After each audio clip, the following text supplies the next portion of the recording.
Nabulabog. Nabulabog ang isang compound sa isang bayan sa Isabela noong araw dahil sa sunod-sunod na putok ng baril sa isang inuman sa loob mismo ng nasabing compound. At sa bilis ng pangyayari, agad na bumulagta ang lalaking nagngangalang Rowell Balintawis. Makalipas ang ilang sandali ay dumating na rin ang mga pulis. Sa unang tingin ng mga pulis, isa lamang itong away na dala ng kalasingan ng mga nag-iinuman, kaya nabaril ang nasabing lalaki. Ngunit nang magkalap na ng ebidensya at mga pahayag ang mga pulis mula sa mga nakasaksi, dito na sumambulat sa kanila ang mas nakakagulat na bagay. Dahil bago pala ang pangyayaring ito ay ganito pala ang kwento ng mga tao sa mga pulis. Isa palang babae ang namamagitan sa naganap na pagpatay kay Rowell Balintawis, year 2000, nang mangyari ang pamamaslang sa isang bayan sa Isabela. Pero bago iyon, taong 1998 nang ikasal sina Sara Balintawis at Carlo Lebrado. At sa halos 3 taon nilang pagsasama ay nabiyayaan naman sila ng isang anak na lalaki. Noong una, sa tingin ng marami ay isang pangkaraniwang pamilya lamang ito na namumuhay ng simple sa probinsya at kapareho rin lang niya ang kanyang mga magulang na maglulupa. Ibig sabihin, bukid ang ikinabuhay niya hanggang sa kanyang paglaki. Samantalang ang asawa naman niyang si Sara ay 18 anyos lamang noong napangasawa niya. Ang tatay ni Sara ay namamasada rin lang ng tricycle at ang nanay nito ay nagtitinda namang gulay sa palengke tuwing may ani sila. Walang trabaho si Sara noong araw. Tumulong lang siya sa kanyang ina tuwing magtitinda ito ng gulay sa palengke. Kaya doon na rin nakilala ni Carlo si Sara. Walang kaalam-alam si Carlo sa mga nakaraan ni Sara. Pero nang umabot na sila ng ilang taon ng pagsasama ni Sara, ay doon niya unti-unting nalaman ang pangit na nakaraan nito. Kasi nga, doon sila tumira sa lugar o compound nila Sara. Kaya marami ang nakaaalam ng tunay na nangyayari kay Sara. Nagsimula ang kwentong ito noong nasa isang inuman si Carlo. Carlo, buti nagustuhan mo si Sara? Ano naman ang nagustuhan mo sa kanya? Tanong ng isa nitong kainuman. Wala naman. Mabait naman si Sara eh. Tsaka maalaga sa anak namin. Sagot ni Carlo. Pero nang masabi iyon ni Carlo, nagkatinginan naman ang dalawa niyang kainuman. Tapos ay parang napangisi lang sila ng hindi halata. Iyong tipong mapapaisip ka sa mga itsura nila. Napaisip noon si Carlo. Bakit pre? Ano bang mayroon? Tanong niya sa mga kainuman. Pero ngumiti lang ang dalawa at sinabing kalimutan na lang daw ang tanong ng isa. Ngunit makaraan ng isang oras ng kanilang inuman, nang malasing na sila ay biglang kumanta ang isa tungkol sa nakaraan daw ni Sara. Pare, huwag kang magagalit sa sasabihin namin Atin-atin na lang ito. Concern lang naman kasi kami sa'yo. Ano ba iyon? Tanong ulit ni Carlo na medyo lasing na rin. Alam mo pare, si Sara, iyong asawa mo. May mga chismis kasi noon bago pa kayo magkakilala na may nangyayari raw na milagro sa kanila ng tito niyang si Rowell. Kasi bago matapos ng high school si Sara, ay binibigyan daw siya ng pera noon ng tito niyang si Rowell. Tapos ang nagiging kapalit ay may nangyayari raw sa kama sa kanila ng tito niya. Sa narinig na iyon ni Carlo ay parang biglang lumubog ito sa kanyang kinatatayuan.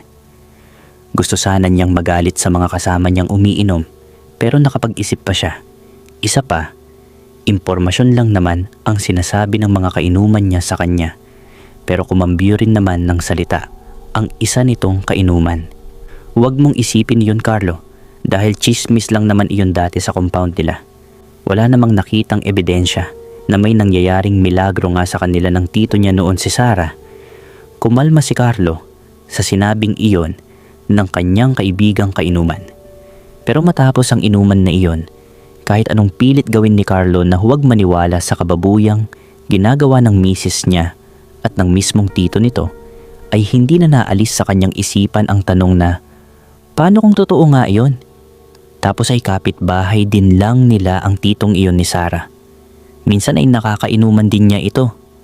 At paano kung hanggang mga yon ay may nangyayari pa rin sa asawa niya at sa tito mismo ni Sara na si Rowell Balintawis?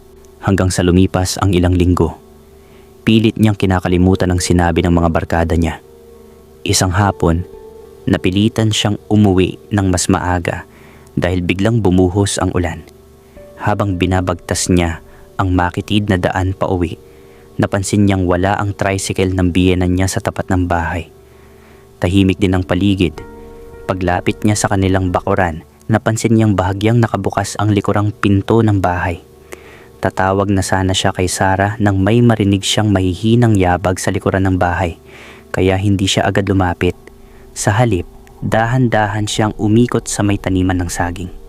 Mula roon ay natanaw niya ang lumang kubo na ginagamit noon bilang imbakan ng mga sakunang palay. May 2 taong nakatayo roon. Hindi niya maaninag ang mukha ng babae dahil nakatalikod ito, ngunit nakilala niya agad ang kulay ng damit. Iyon mismo ang damit na suot ni Sarah nang umalis siya ng bahay kaninang umaga. Ang lalaking kaharap nito ay si Rowell. Hindi sila nagtatalo. Tahimik lamang silang nag-uusap. Ilang sandali pa ay may inilabas na sobre si Rowell at iniabot kay Sarah. Agad itong tinanggap ng babae at mabilis na isinilid sa kanyang bag. Pagkatapos ay tila may sinabi si Rowell na ikinayuko ni Sarah. Hindi narinig ni Carlo ang kanilang usapan. Masyado siyang malayo. Ngunit ang sumunod niyang nakita ang lalo niyang ikinabigla. Mabilis na hinawakan ni Rowell ang braso ni Sarah na tila pinipigilan itong umalis. Ilang segundo silang nanatiling magkaharap. Tapos ay naghalikan sila, iyong magtiyuhin. Pagkatapos noon ay marahang inalis ni Sarah ang pagkakahawak sa kanya bago lumingon sa paligid na para bang sinisigurado na walang ibang tao. Doon ay napaatras si Carlo. Dahil dito niya nakumpirmang maaaring may nangyayari pa rin sa asawa niya at sa tiyuhin nito sa kama. Nagsimula ng magdugtong-dugtong ang lahat ng mga chismis na matagal na niyang binabaliwala. At hindi na rin niya maiwasang magtanong sa isip niya kung anak ba talaga niya kay Sarah ang bata. Kasi marami rin ang nagsasabi sa kanya noon na parang mas kamukha raw ng bata ang tito ni Sarah na si Rowell Balintawis. Pero hindi na siya lumapit noong mga oras na iyon nang nasaksihan niyang naghalikan ang magtiyuhin. Tahimik siyang umalis at nagkunwaring ngayon lamang siya nakauwi.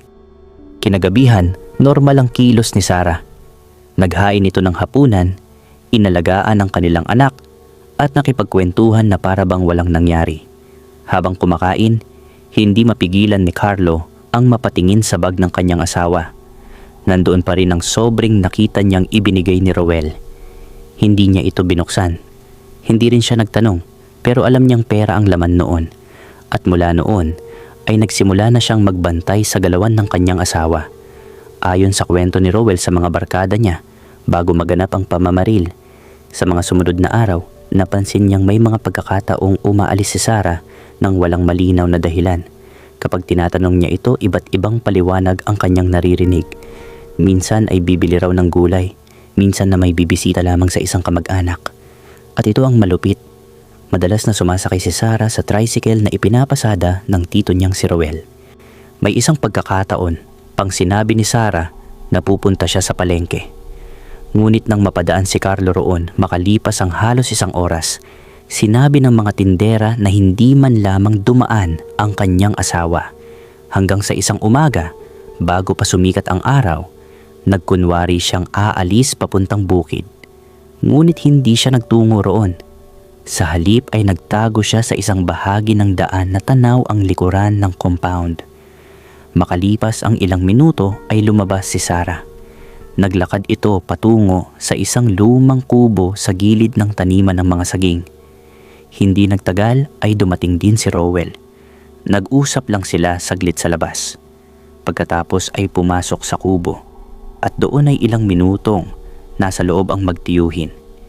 Hindi raw alam ni Carlo kung bakit hindi niya nagawang lumapit noon sa kubong iyon para makita sana ang ginagawang kababuyan ng magtiyuhin kasi obvious naman na. Pero parang nawalan daw ng lakas ng loob si Carlo kasi nga nakikitira rin lang siya sa compound na iyon. Hanggang sa lumipas ang mga minuto ay unang lumabas si Rowell sa kubo.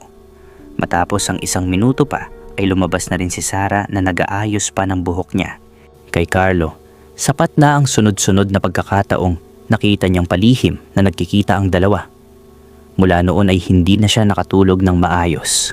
Unti-unting napalitan ng galit ang kanyang pagdududa dahil alam na niyang niloloko siya ng misis nito, hanggang sa sumapit na nga ang isang gabi sa compound ng mga balintawis. Sa gitna nito ay nagpapatuloy ang munting inuman ng ilang kalalakihan matapos ang maghapong trabaho sa bukid, at isa na doon si Rowell Balintawis. Halos ubos na ang isang bote ng gin at nagkukwentuhan na lamang sila tungkol sa kanilang mga ani at sa paparating na tag-ulan. Paminsan-minsan ay naririnig ang tawanan ng grupo habang ang ibang residente ay nakatanaw lamang mula sa kanilang mga balkonahe. Si Rowell Balintawis naman noon ay abala lamang sa pakikipagbiruan sa kanyang mga kainuman.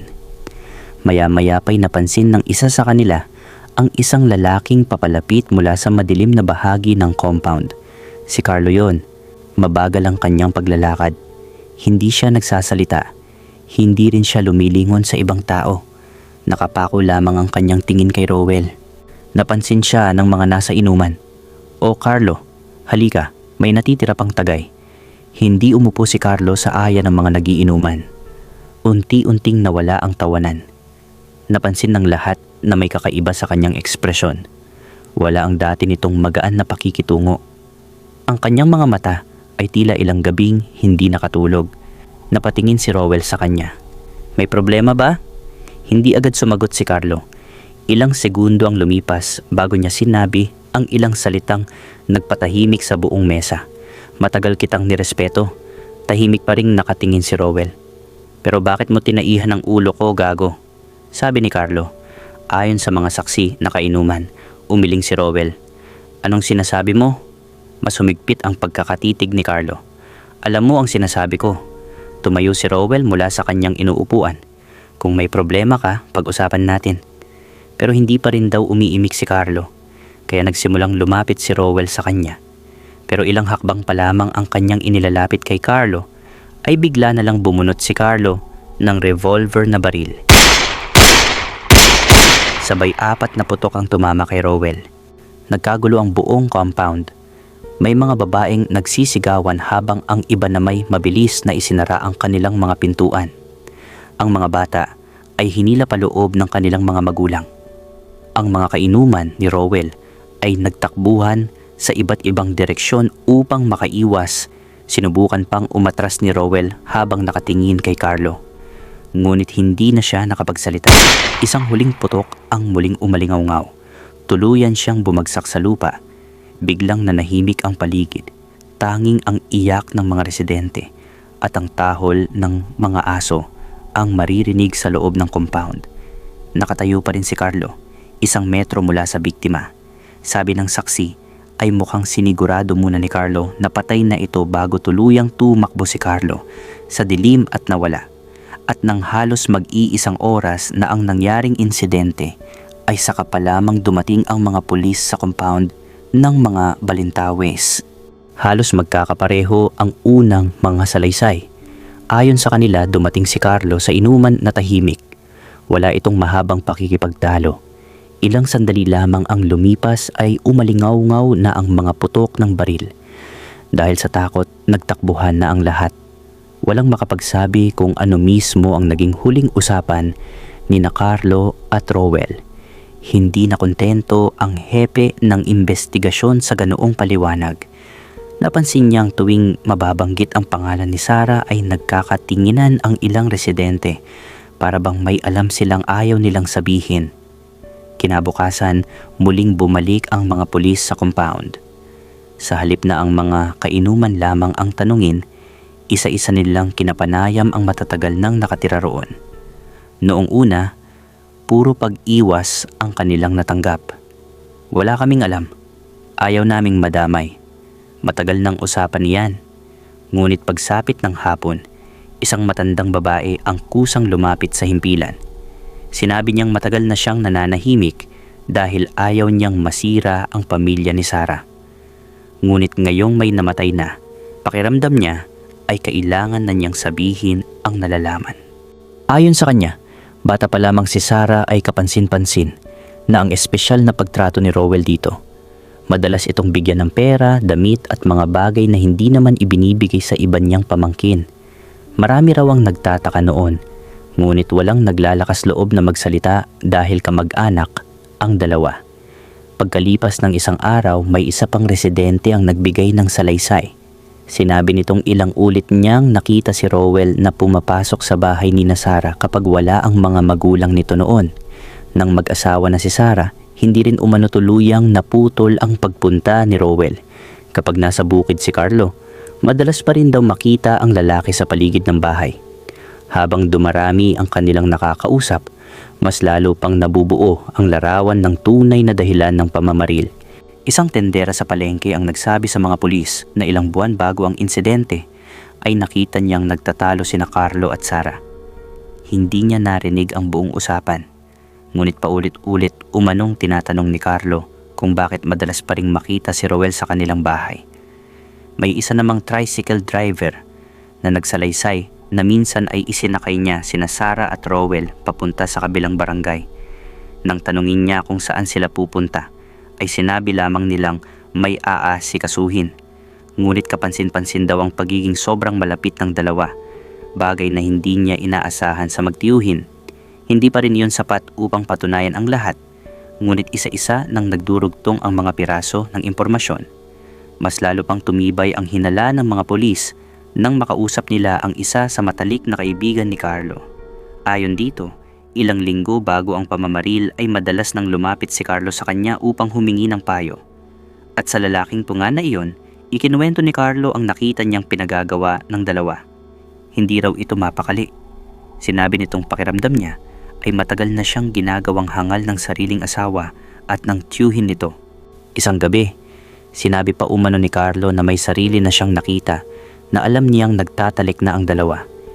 Hindi na raw niya kailangan ng chismis dahil sapat na ang kanyang nasaksihan upang maniwala na may lihim na relasyon ang magtiyuhin. Simula noon ay naging tahimik na lamang siya at bihira ng makihalubilo o sa ibang tao.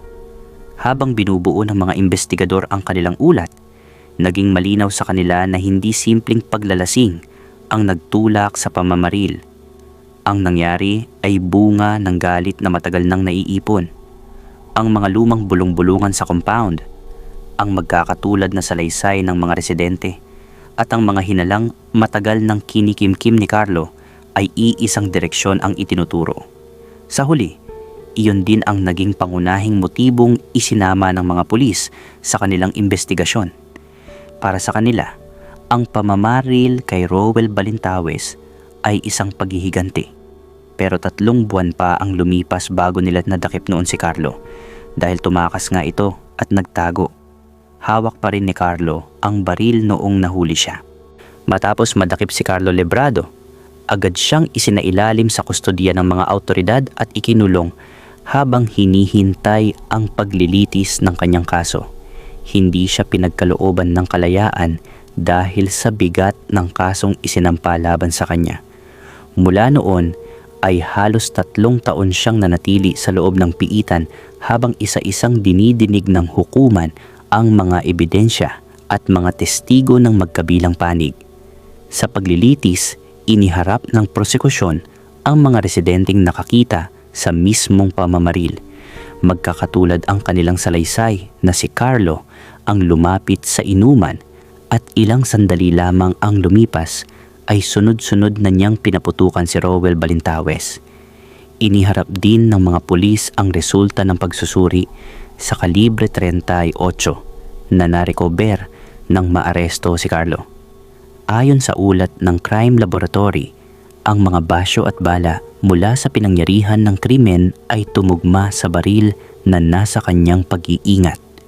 Isa-isa ring tumestigo ang mga residente ng compound at pinatunayan nilang niloko nga si Carlo, kaya napatay niya si Rowell. Sa panig naman ng depensa, iginiit nilang matinding galit at emosyon ang nanaig kay Carlo matapos niyang paniwalaang pinagtaksilan siya ng kanyang asawa. Gayunman, sinabi ng prosekusyon na anuman ang kanyang naramdaman ay hindi iyon sapat na dahilan upang kitilin ang buhay ng ibang tao. Ayon sa kanila, malinaw na may panahon si Carlo upang mag-isip at hindi naging bunga ng aksidente ang pamamaril. Matapos ang halos 3 taong pagdinig, inilabas din ng hukuman ang pinakahihintay na desisyon. Napatunayang nagkasala si Carlo Lebrado sa pagpatay kay Rowel Balintawis. Dahil dito ay hinatulan siya ng reklusyon perpetua o pagkakabilanggo ng hanggang 40 taon kasama ang pagbabayad ng danyos sa pamilya ng biktima ayon sa itinakda ng hukuman. Sa paglabas ng desisyon, tuluyan ng natuldukan ang kasong matagal na gumulo sa isang maliit na bayan sa Isabela. Ngunit naiwan naman ang isang pamilyang tuluyang winasak ng pagtataksil, galit at paghihiganti.